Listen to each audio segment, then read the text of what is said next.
au niveau des scientifiques, des médecins et de la société civile ces dernières décennies a été: est-ce que c'est possible de modifier cette trajectoire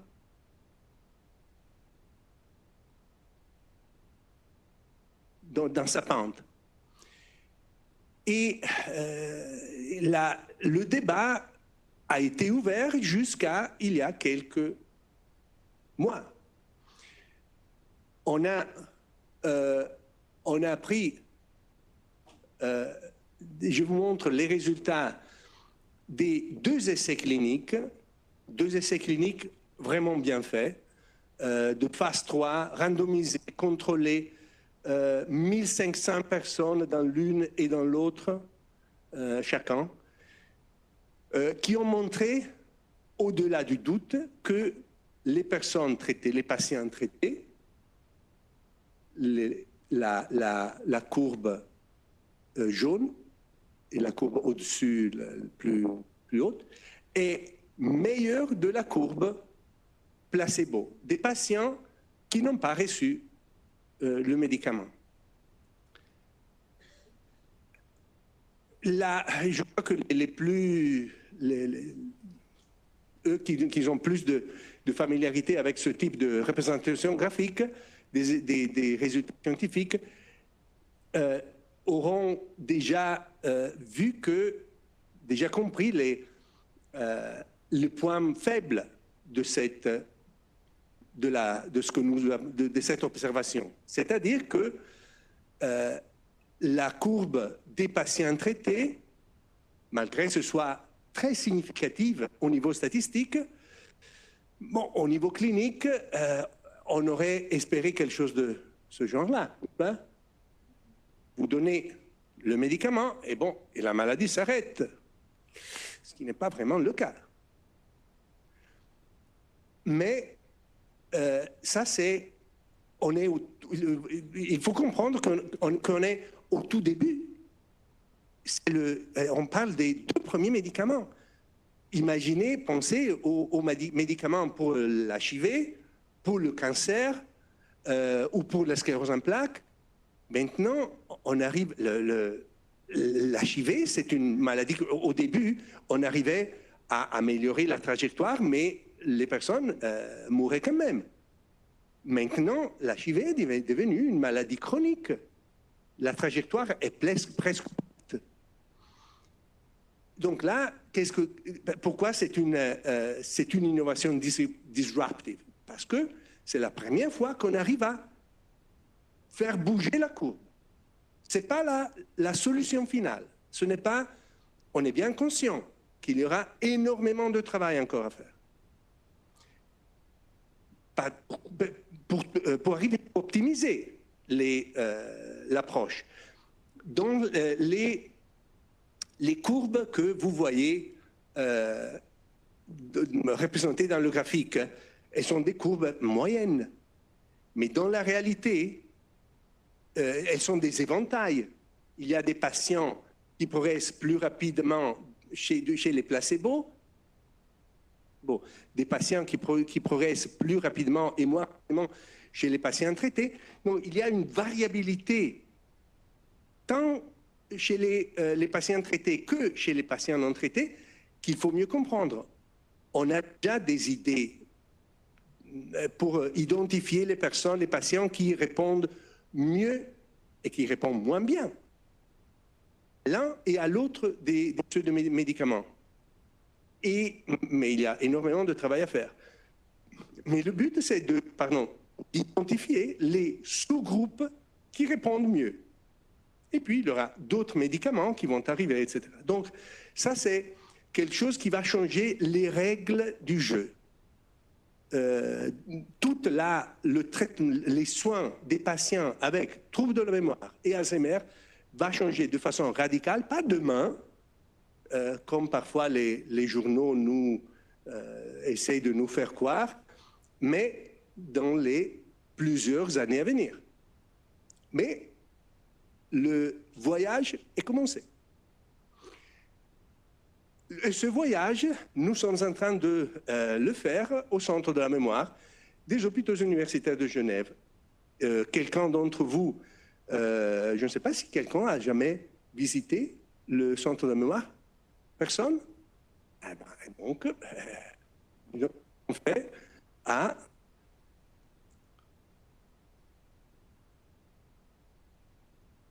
Donc, ça, c'est l'entrée du Centre de la mémoire. On est... Ah, OK. Ah, OK.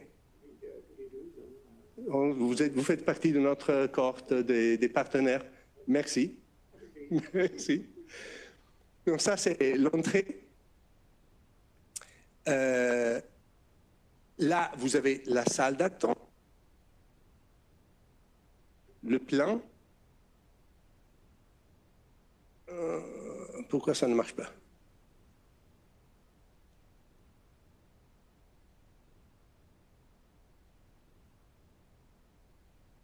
Ah, voilà.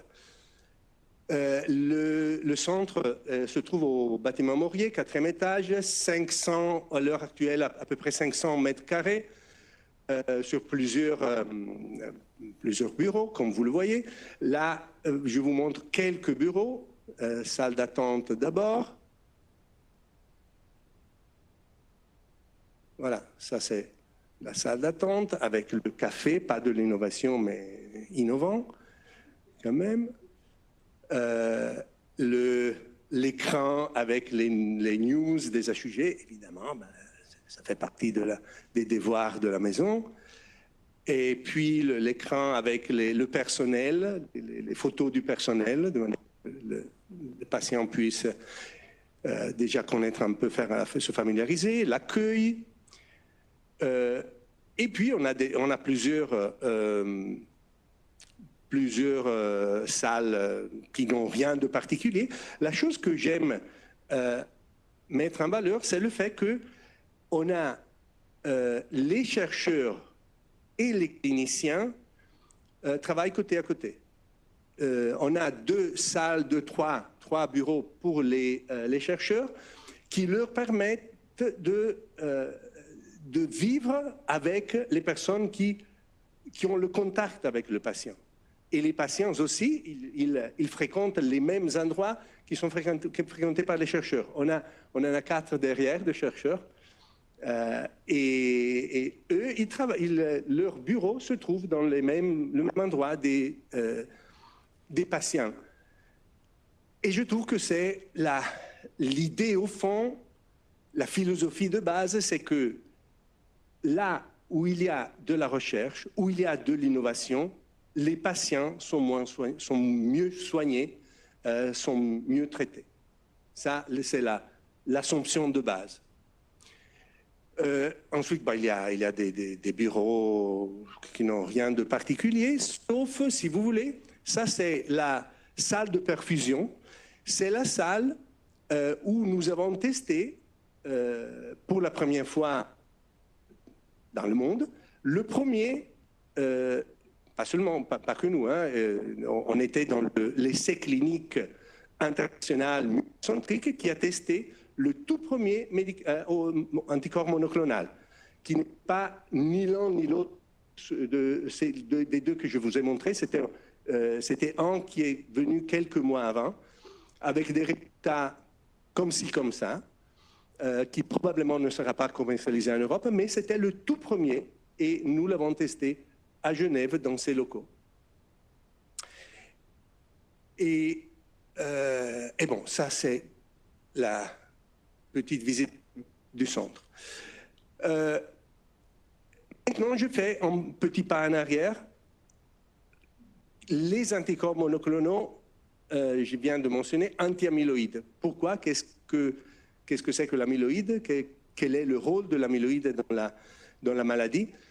Ben, l'amyloïde, c'est l'une des 2 protéines qui ont été observées par Alois Alzheimer 120 ans en arrière. Monsieur, à l'époque, avait observé, lui, il n'avait pas observé les protéines, évidemment, il n'avait pas les moyens pour pour comprendre qu'il s'agissait de protéines. Il aurait pu être des lipides ou de n'importe quoi. Hein.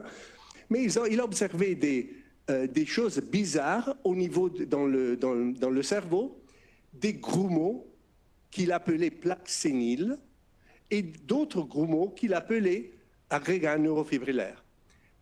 Ensuite, dans les années 80, on a compris que les plaques séniles sont formées par cette protéine qui s'appelle bêta-amyloïde, et les noyaux neurofibrillaires sont formés par une autre protéine qui s'appelle tau, notamment hyperphosphorylée. Plaque sénile à l'extérieur du neurone, phosphorylée à l'intérieur du neurone. Les deux ensemble, je ne rentre pas dans la pathophysiologie, mais le dépôt des deux protéines ensemble est très toxique pour le cerveau. Est très toxique et est responsable pour la mort neuronale et la perte des synapses. Parce qu'au final, c'est la perte de synapses. Les synapses, c'est les boutons qui permettent aux neurones de se parler l'un l'autre. Au final, c'est la perte de synapses qui est responsable des troubles de mémoire. Ce n'est pas vraiment l'amyloïde. Mais l'amyloïde, c'est un peu comme la mèche qui fait éclater la bombe. Si vous n'avez pas l'amyloïde, tau toute seule est un peu toxique, mais pas autant, suffisamment.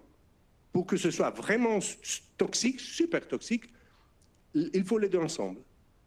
Et malheureusement, elles se présentent souvent ensemble. Parfois, vous avez que de l'amyloïde et parfois, vous n'avez que deux tau. Mais souvent, elles sont présentes ensemble et les personnes où elles se présentent ensemble vont développer la perte de neurones, la perte de synapses, etc. Et les troubles de mémoire et tout ce qu'on connaît.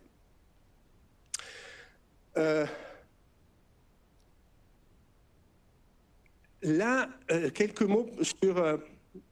ça, c'est une diapositive un peu technique, mais sans rentrer trop dans les détails techniques,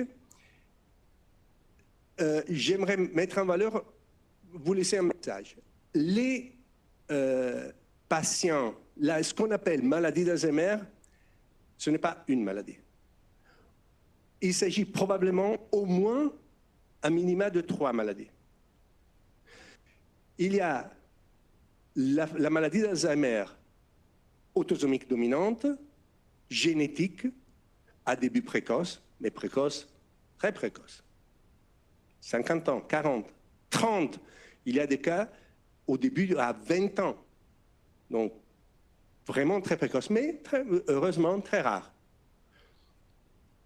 Voilà, autosomique dominante AD, où vous avez la cascade de dépôt d'amyloïde est suivie du dépôt de la protéine tau, qui est suivie par la perte synaptique et la neuronale, neurodégénérescence, qui est suivie par la perte de mémoire. Et ça, c'est inexorable. Vous avez la mutation, vous avez le gène défectueux, vous allez déposer amyloïde, vous allez déposer tau, vous allez développer la neurodégénérescence, vous allez avoir les troubles de la mémoire et tout ce qui va avec. La plupart des patients avec maladie d'Alzheimer rentrent, ils sont de formes sporadiques. Il n'y a pas de familiarité. Ou peut-être qu'il y a un cas ou deux à début beaucoup plus tardif, 70, 80, 90 parfois. Et voilà les deux formes. Alzheimer sporadique, où vous avez deux sous-groupes. Vous avez la forme sporadique liée à l'allèle epsilon 4 et la forme non liée à l'allèle epsilon 4.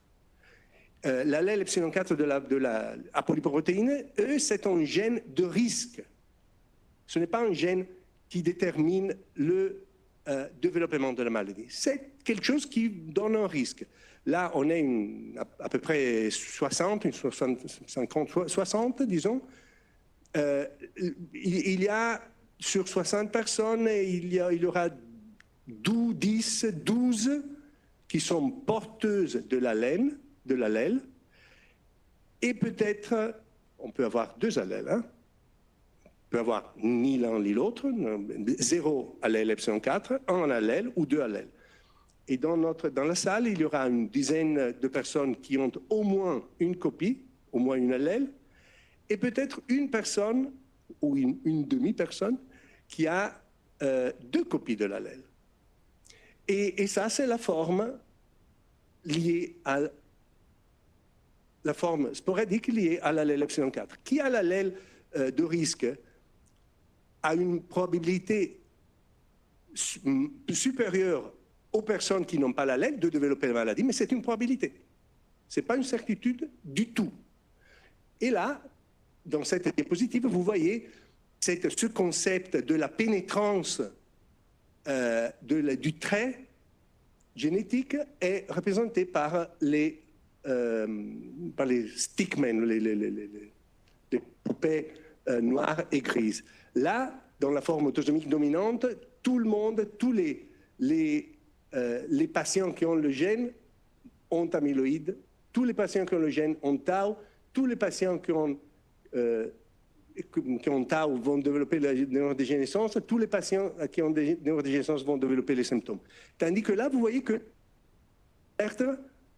pendant la cascade, vous allez, disons, perdre, ou certains, ils vont se sauver, ils n'arrivent pas à la fin de la cascade. Donc, ils ne développent pas les symptômes, jamais, pendant leur vie. Tout simplement, jamais. Mais vous voyez qu'il y a pas mal. À la fin de la cascade, à peu près 60% ont développé les cognitifs. Tandis que chez les personnes qui n'ont pas l'allèle de risque, les personnes qui ont développé la condition sont à peu près 20%. Voilà le concept de l'allèle de risque. Et les médicaments que je viens de mentionner ont été testés dans cette forme-là, dans la forme. Les deux sporadiques. Et il semble que les personnes porteuses de l'allèle répondent de manière un peu différente des autres. Je ne vais pas plus loin parce qu'on ne sait pas trop pour l'instant, mais il y a vraiment deux formes différentes. Ce que je suis en train de vous raconter pourrait vous lancer dans des idées du futur, parce que non, je reviens sur ça. On pourrait penser, OK, on sait que les anticorps monoclonaux n'arrivent pas à aplatir la courbe, mais ils ont été testés chez des patients qui avaient déjà les troubles de la mémoire. Ils étaient déjà dans cette phase-là. Mais, et je viens de dire que c'est une phase qui dure 15 ans, mais il y a toute cette phase-là, la phase de peau d'amyloïde, de peau de tau, de peau de neurodégénérescence, avant le développement des symptômes cognitifs, qui dure 15 ans aussi. Donc il y a une moitié de la maladie qui est visible et une moitié qui est sous l'eau. Donc on pourrait dire, peut-être qu'on n'arrive pas à aplatir la courbe chez les patients qui ont déjà le trouble de la mémoire, mais si on utilise ces médicaments chez les personnes qui ont déjà de l'amyloïde ou déjà de l'amyloïde et tau, mais qui n'ont pas encore les troubles de la mémoire, peut-être qu'on on pourrait arriver à empêcher le développement de la maladie. Là, on ne parle plus de courbe parce que on parle de personnes asymptomatiques. Effectivement, ça c'est ce que nous sommes en train de tester dans cette année, ces dernières années. Il y a des essais cliniques avec anticorps monoclonaux, mais avec d'autres médicaments aussi, en train d'être testés chez des personnes sans trouble cognitif, sans déficit de la mémoire, des personnes comme moi, comme monsieur, peut-être pas comme vous parce que vous êtes trop jeune, mais plutôt de notre âge. mais qui ont de l'amyloïde dans le cerveau. Et les résultats seront disponibles dans 3 ans, donc il faut avoir un peu de patience, mais vous voyez qu'on est en train de construire un futur de prévention. Un futur de prévention chez des personnes à haut risque. Mais vous pourriez me dire, bon, comment on fait pour savoir si moi ou monsieur, nous avons de l'amyloïde dans le cerveau? Aujourd'hui, qu'est-ce qu'on fait au centre de la mémoire pour voir si une personne a vraiment une maladie d'Alzheimer? On fait une ponction lombaire ou on fait une PET, une sondographie cérébrale. Ça coûte 2500 balles, ce qui est quelque chose. La ponction lombaire, ça coûte un peu moins, mais bon c'est rien de particulier. Moi, je l'ai fait deux fois dans ces dernières années chez nous. C'est rien de particulier, mais c'est difficile d'imaginer de faire du dépistage à grande échelle avec ponction lombaire et PET. Je crois que même aux États-Unis, où ils sont très, très généreux, ça sera difficile. Et effectivement, on a l'outil technologique qui nous permet de répondre à cette question clé pour l'implémentation des programmes de prévention secondaire. Biomarqueurs sanguins. Depuis quelques années, la technologie nous a mis à disposition des machines de laboratoire très sensibles, super sensibles, qui ont permis de détecter amyloïde et tau dans le sang. Ça, c'est quelque chose de vraiment innovant pour plusieurs raisons. D'abord parce que les personnes de mon âge ont étudié à l'université que le cerveau est protégé du reste du corps humain par la barrière hémato-encéphalique. Une barrière qui ne permet pas aux macromolécules de passer ni dans un sens ni dans l'autre. Ce qui n'est pas vraiment le cas. Oui, c'est vrai que la barrière hémato-encéphalique, ce n'est pas une blague, mais c'est beaucoup plus perméable qu'on avait imaginé. Et des protéines qui sont produites dans le cerveau peuvent sortir et les retrouver dans le sang, mais à des concentrations très faibles.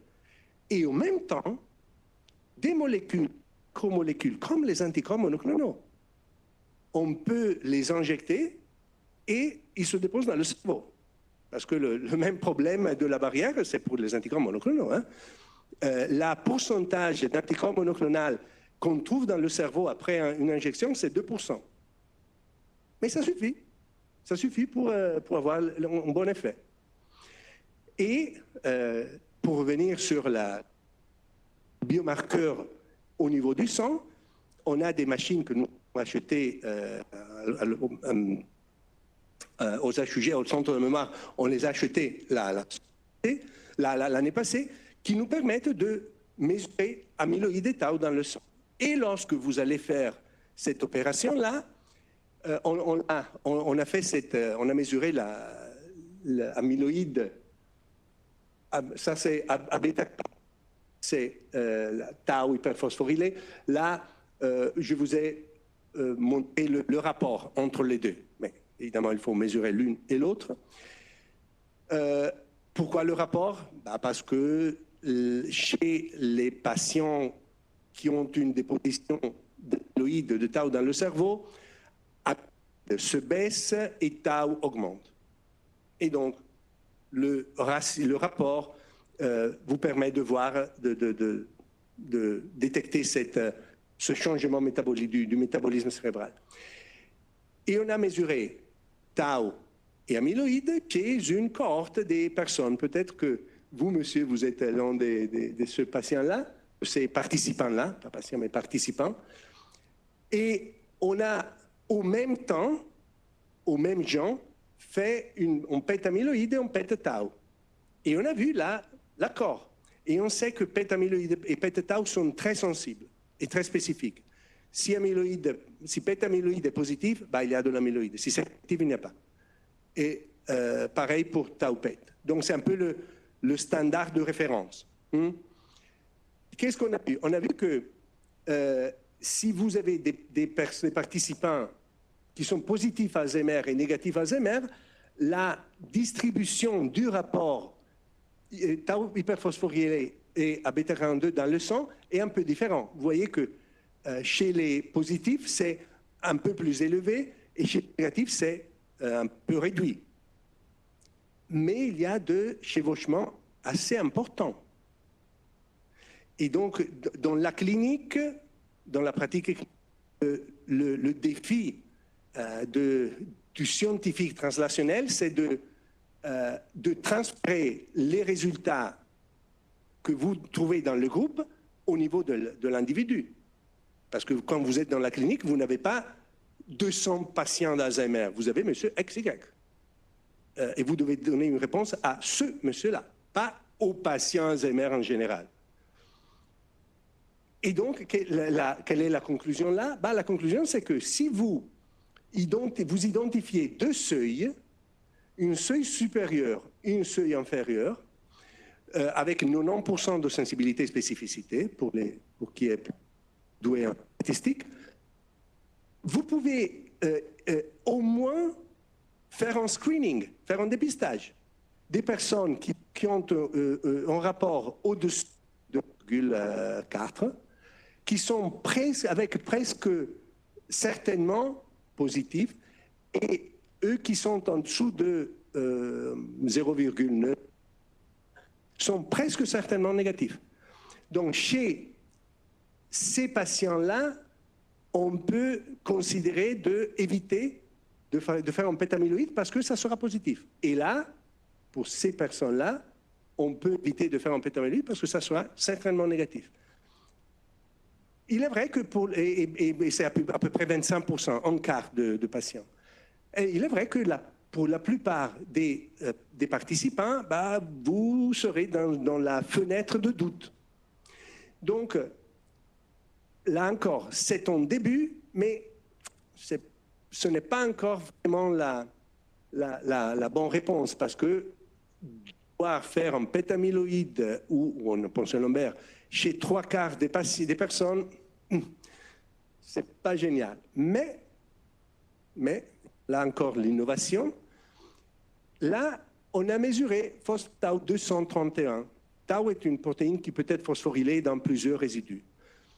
Et là, c'est une ancienne forme, c'est un ancien kit d'analyse, ancien, ça a été mais maintenant l'innovation est tellement rapide que... mais le phospho-tau plus récent est phospho-tau 217. Et si vous faites comparer la sensibilité de phospho-tau 217 avec la sensibilité de phospho-tau 231, celle d'avant, ou phospho-tau 181, est beaucoup mieux, beaucoup meilleur. Est beaucoup mieux. Donc, il est possible, maintenant c'est du work in progress, il est tout à fait possible que si on utilise 217, tau hyperphosphorylé 217, là, on arrivera à avoir une distribution plus favorable des patients positifs et négatifs, et on arrivera à épargner une quantité supérieure d'amyloïdes ou de ponceau lombaire, ce qui peut rendre cette analyse du sang un outil pour faire du dépistage au niveau de la population. Et donc on commence à imaginer monter des programmes de prévention, parce qu'on a des moyens pour évaluer la présence de protéines toxiques, mais il n'y a pas que amyloïdes et phospho-tau. si vous, une personne comme je viens de vous dire, pour les personnes qui sont dans la cascade amyloïde de l'Alzheimer sporadique, rien dans la phase asymptomatique, rien n'est déterminé. Donc, si vous avez soit le gène epsilon 4, soit amyloïde, soit tau, soit les deux, vous avez un risque plus élevé de développer les symptômes. Mais ce n'est pas dit. Et donc, on rentre dans un domaine qui est apparenté à celui des maladies vasculaires. Il n'y a pas qu'un facteur de risque. Il y en a 2, 3, 4, peut-être plus. Voilà les facteurs de risque. Pour Alzheimer, sont les facteurs de risque que vous voyez listés dans cette diapositive. Vous voyez, A+, c'est l'amyloïde, A+, T+, c'est amyloïde et tau, et puis d'autres, mais il y a aussi les gènes, comme je viens de mentionner, mal-education, hearing loss, traumatic brain injury, hypertension. Non, il n'y a pas que l'amyloïde, il y a d'autres. Il y a tout un panel de facteurs de risque qu'il faut tenir compte. Imaginez ce que nous faisons pour la prévention des maladies vasculaires. Les généralistes, qu'est-ce qu'ils font? Ils vont mesurer la tension, ils vont mesurer le glucose, le cholestérol, ils vont mesurer le poids, le BMI, ils vont voir la fumée, la diète, et puis ils priorisent.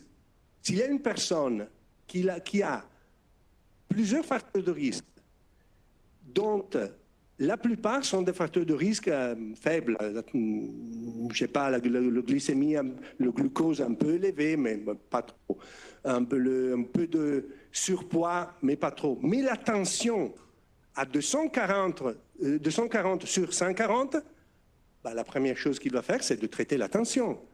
Il ne va pas tout traiter, il ne va pas commencer par traiter la glycémie avec une tension à 240, n'est-ce pas? Donc, pour mettre en place des programmes de prévention, il faut connaître tous les facteurs de risque vasculaire et puis il faut, pour chaque personne, faire un profil de risque en tenant compte de tous les facteurs de risque. Mais pour faire ça, vous devez connaître quels sont les facteurs de risque et le poids de chaque facteur de risque. Pas seulement si le facteur de risque est présent ou absent. Parce que vous voyez que, par exemple, la pollution, air pollution, c'est un facteur de risque. OK, mais le risque est 10% de plus que les personnes qui ne vivent pas dans des régions. Tandis, si vous avez amyloïdose et tau dans le cerveau, le risque est 6 fois plus élevé. Ce qui veut dire 500% plus élevé. Là, on est à 10% plus élevé, là, on est à 500% plus élevé. Donc, ça change complètement. Et puis, il vous faut connaître aussi la combinaison des facteurs de risque. Imaginez que vous avez une personne qui a de l'amyloïde, qui est de 70 ans, ça c'est la colonne de 70 ans, qui n'a que de l'amyloïde et quelques facteurs de risque liés au style de vie. Donc l'amyloïde est plus fort des autres facteurs de risque. Mais imaginez une personne, hearing loss, traumatic brain injury, hypertension, alcohol consumption and obesity, et amyloïde. L'amyloïde, ça devient un facteur de risque mineur dans le risque global. Et donc, si vous devez intervenir sur cette personne-là, vous devez prioriser les facteurs de risque liés au style de vie, plutôt que l'amyloïde. Donc, vous voyez, il y a des réflexions qui doivent partir de donner des données objectives pour mettre en place des programmes précis au niveau de l'individu. Et on commence à voir toutes ces connaissances, on commence à les avoir. Je vais vers la fin de cette allocution, parce que j'ai parlé beaucoup trop longtemps. La dernière, pour boucler la boucle, au final, il est nécessaire de connaître les facteurs de risque, de mesurer les facteurs de risque, de faire des stratifications du risque, au risque intermédiaire, bas risque, etc., ou aucun risque. Mais au final, il faut avoir des interventions pour réduire le risque. Pour les maladies vasculaires, on a les antihypertenseurs, on a les sulfonides pour le diabète, on a tout ce que nous connaissons. Qu'est-ce qu'on a pour réduire le risque Alzheimer? Là, on commence à voir quelque chose. Ça, c'est probablement des différents modules nécessaires pour mettre en place des programmes de prévention. C'est le module un peu plus moins mûr. Et on commence déjà à voir quelque chose d'intéressant, quand même. Il y a, en 2015, ce papier a été publié sur Lancet et il a fait un peu de bruit dans la communauté parce qu'il a montré que une intervention axée sur la diète, une intervention combinée, ça c'est une combinaison de intervention par diète, exercice physique, cognitive training et soins très étroites des facteurs de risque vasculaire était associée à une progression à des meilleures mémoires dans le futur, sur 18 mois, que chez les personnes qui n'ont pas été traitées par ce programme. Moi, si j'étais dans vos chaussettes, moi, je demanderais nouveau là-dedans. Diète, on l'a toujours su. Tout le monde le sait, tout le monde sait qu'il faut faire de l'exercice physique, faire bouger la mémoire, qu'est-ce qu'il y a de nouveau? On le sait.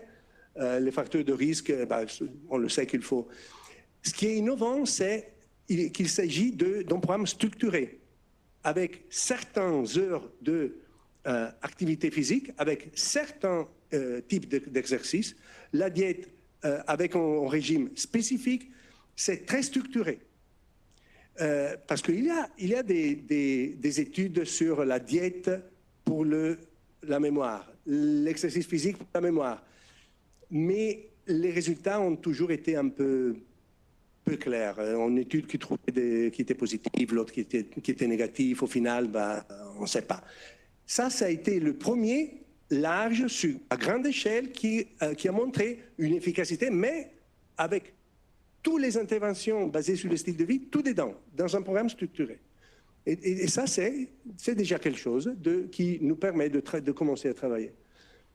Une autre intervention sur laquelle nous sommes en train de travailler, c'est sur le microbiote intestinal. Je ne sais pas s'il y a quelqu'un de mes collaborateurs qui travaille sur le microbiote. Là, non, je ne vois personne. Ça, sont des données de Genève, de notre cohorte. Vous avez participé à ça, monsieur? Voilà. C'est GEMAD.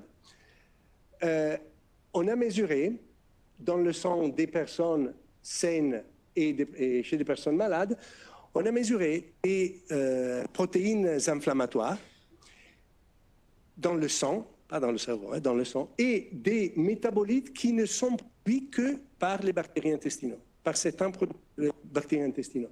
Et vous voyez la différence. La différence est énorme. Hein? L'inflammation, quel est le rôle de l'inflammation dans Alzheimer? Moi, jusqu'à maintenant, je vous ai parlé d'amyloïdes, de tau, de neurodégénérescence, de troubles cognitifs, et l'inflammation, je n'ai jamais mentionné. Voilà, l'inflammation, probablement, est le troisième élément, après amyloïdes et tau, qui rentre dans cette cascade. On ne sait pas bien comment, mais probablement, c'est un élément clé dans la cascade. Et c'est probablement un lien avec l'écosystème intestinal. Parce que là, ça, on le sait, on nous le dit tout le temps à la télé, que si on modifie l'écosystème intestinal avec des yaourts seulement les yaourts sucrés par la pub. On peut modifier d'une manière bénéfique.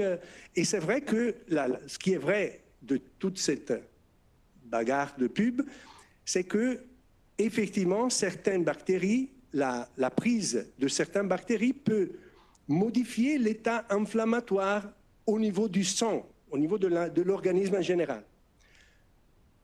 Ce qui est plus difficile à montrer, c'est en effet sur les health outcomes, mortalité, morbidité, et encore plus sur des outcomes cognitifs, parce qu'il faut des années et des années. Mais c'est quelque chose que nous sommes en train de faire. Et là, moi, je crois que dans ces domaines d'études, il y a quelque chose qui vaut la peine de mieux explorer. Et puis, un autre domaine qui est très excitant récemment est celui de la stimulation transcrânienne. Ça, c'est le résultat d'une étude qui est sortie dans Nature Neuroscience, qui a montré que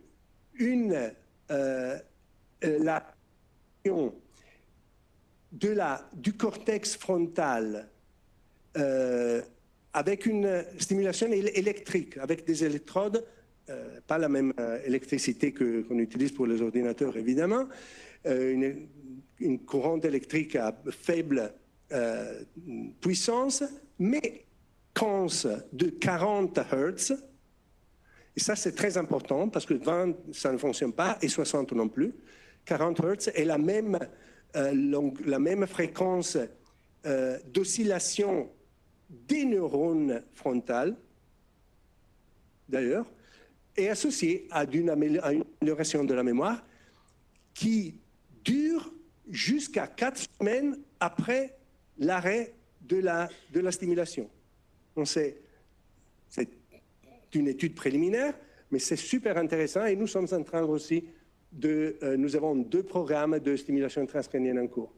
Et puis le training cognitif, il y a énormément de littérature un peu difficile à lire parce qu'il y en a il y en a positif, il y en a négatif, il y en a un peu peut-être oui, peut-être non. Chaque boule, c'est une étude. Nous, avec des collègues de Lausanne, ils ont fait cette review fantastique où ils ont trouvé cependant que certains programmes de réhabilitation cognitive probablement ont un effet. Mais à nouveau, ce n'est pas pourquoi. C'est pas faire du sudoku, si faites de mots croisés et ça va améliorer la mémoire. Non, c'est pas ça. Il s'agit de programmes de stimulation cognitive structurés et bien précis. C'est pas n'importe quelle stimulation cognitive. Au final, et ça c'est vraiment la fin, ça c'est le scénario vers lequel nous sommes en train d'aller.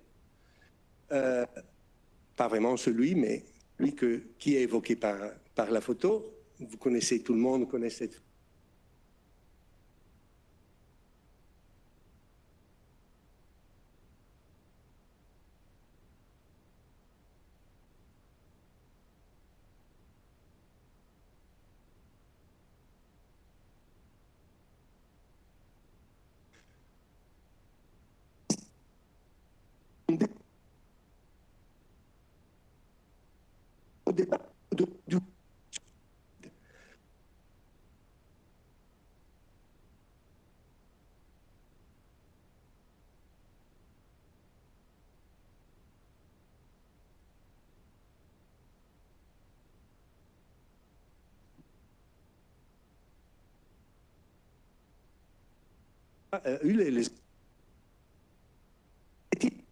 Est-il atteint?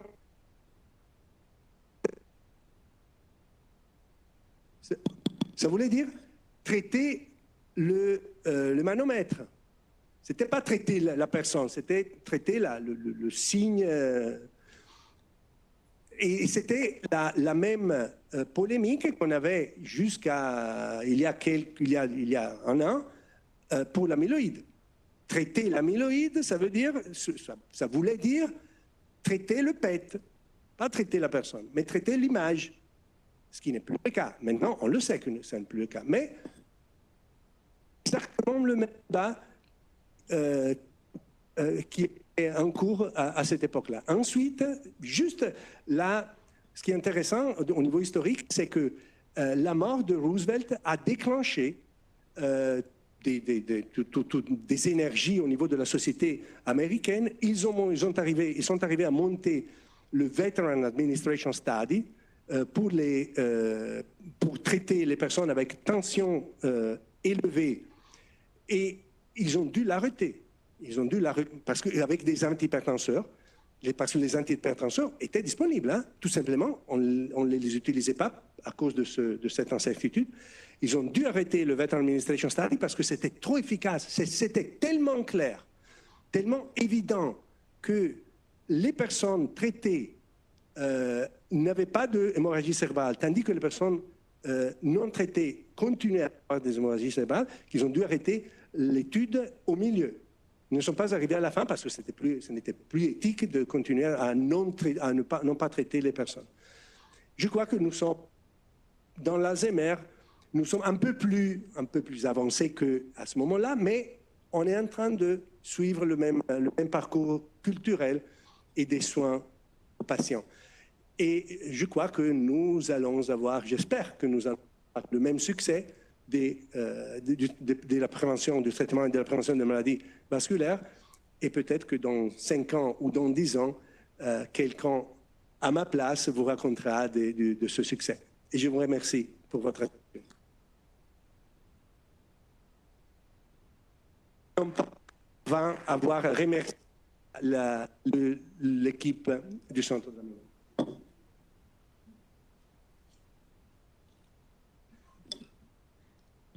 Professeur Prisoni, merci infiniment pour votre intervention. Est-ce qu'on a le temps de prendre quelques questions? Est-ce qu'il y aurait des questions dans la salle?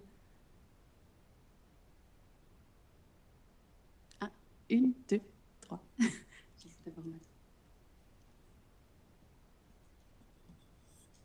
Bonjour, vous avez beaucoup parlé de mémoire, mais quand vous parlez de mémoire, de quoi exactement vous parlez si on regarde tous les déficits, enfin toutes les compétences aussi des personnes? Oui, c'est une question très pertinente parce qu'effectivement, il n'y a pas la mémoire, il y a plusieurs types de mémoire différentes. La mémoire qui attend, je ne suis pas allé dans les détails pour des raisons, mais le type de mémoire qui attend au début de la maladie Alzheimer est la mémoire explicite, c'est-à-dire c'est l'enregistrement des nouvelles informations, que ce soit une liste de mots, des numéros de téléphone ou quelque chose, des épisodes de notre vie, mais tout ce qui est nouveau. Tandis que, au début, les anciennes mémoires sont toujours présentes. Il y a un phénomène qui est associé souvent à l'âge, qui est le déficit de récupérer les informations. Le nom de l'acteur, s'appelait comment l'acteur? Le film que j'ai vu il y a une semaine, le titre c'était comment? Vous vous souvenez de tout, du film, vous vous souvenez de la personne, du visage, de la biographie de la personne, ce n'est que le nom qui vous échappe, n'est-ce pas? Là, après on en parle.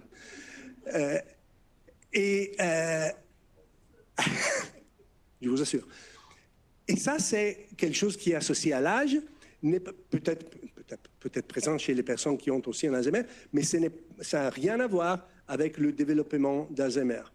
Parce qu'il s'agit de 2 circuits différents.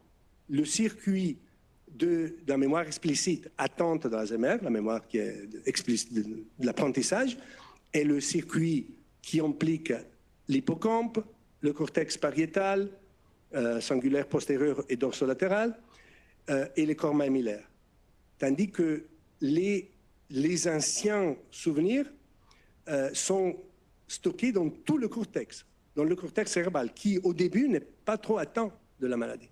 Donc les anciens souvenirs sont présents au début de la maladie. Avec l'avancée de la maladie, tout est à temps parce que les protéines toxiques vont toucher tout le cortex. Je crois qu'il y avait d'autres questions.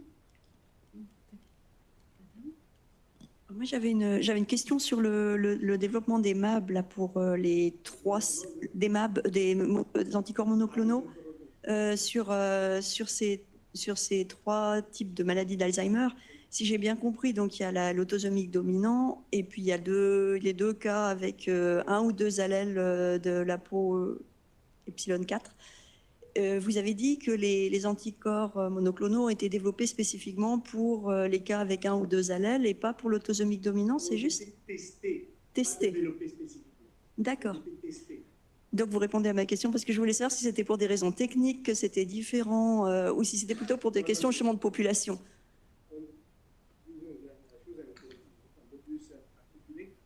Ils ont été testés. Ils ont été développés pour amyloïdes. Et l'amyloïde, chez les formes autosomiques dominantes sporadiques, c'est le même. Ils ont été testés effectivement chez tant le sporadique que les autosomiques dominantes. Chez les sporadiques, on a trouvé une efficacité. Chez les autosomiques dominantes, on n'a pas encore trouvé une efficacité, mais probablement c'est dû au fait qu'on a testé des anticorps monoclonaux d'ancienne génération, pas ceux de dernière génération.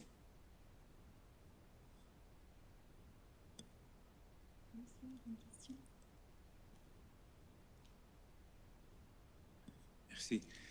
Pour rebondir sur la première question, moi j'ai remarqué que des fois on a des cas où la personne peut se rappeler exactement des détails de ce qui s'est passé il y a 50 ans, 60 ans, mais quand même il a envie de répéter ce souvenir, peut-être, j'exagère un peu, mais chaque semaine, chaque mois, c'est comme s'il ne se rend pas compte qu'il a tout raconté à son entourage. Je ne sais pas si ma question est pertinente dans le contexte d'Alzheimer, mais est-ce que ça peut être un signe d'un dysfonctionnement qui pourrait finir par Alzheimer?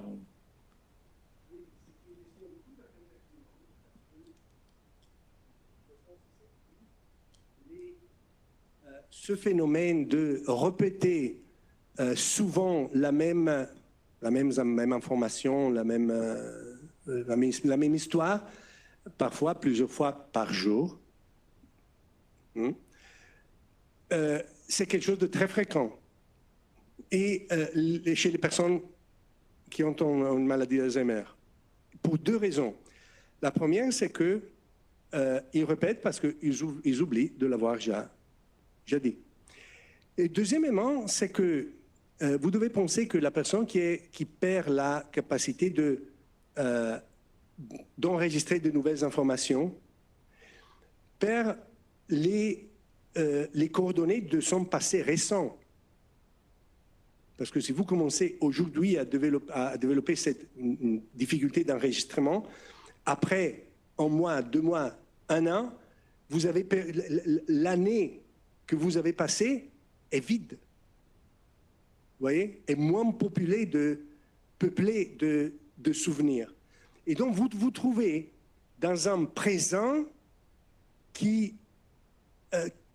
dont le passé a perdu ses points d'appui et vous n'arrivez plus à faire des plans pour le futur. Parce que vous arrivez à faire le plan de ce que vous allez faire ce soir, parce que vous avez les coordonnées de ce que vous avez fait hier, la semaine passée, etc. Si vous avez perdu les coordonnées du passé récent, vous vous trouvez dans un état d'angoisse existentielle, du matin au soir. Et pour apaiser l'angoisse, vous allez récupérer les souvenirs que vous avez qui vous restent dans le passé, parce que ça vous tranquillise. Parce que vous dites, tu vois que je suis toujours moi-même, j'ai toujours possession des certains coordonnées. C'est une sorte de autopsychothérapie.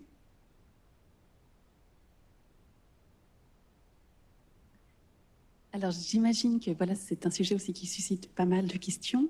On va clore le café de l'innovation à, voilà, qu'il est 13h31, mais c'est un café de l'innovation. Donc, je vous invite à rester pour un café. Et professeur Frisoni, si vous avez encore quelques minutes, de pouvoir échanger avec les participants et participantes qui sont venus aujourd'hui au café. Avant de clôturer, je vais juste vous parler encore de 2 événements. Il y a la journée de l'innovation des HUG qui aura lieu le 19 octobre, qui est ouvert au public. Il suffit d'aller, si ça vous intéresse, de venir découvrir que ça des projets innovants de l'institution, juste d'aller sur le site Journée Innovation 2023 et de vous inscrire. Et également, mardi prochain, il y a un café de la recherche. Vous en avez parlé comme un des facteurs de risque auxquels il faut travailler, c'est l'activité physique et la perception de l'effort. Donc voilà, ce sera mardi 17 pour le Café de la Recherche et jeudi 19 pour la Journée de l'Innovation. Avant de clôturer, j'aimerais encore qu'on remercie chaleureusement le professeur Frisoni. Merci infiniment d'être venu aujourd'hui et d'avoir partagé avec nous votre discours et votre conférence, intervention sur ce sujet si important. Merci beaucoup.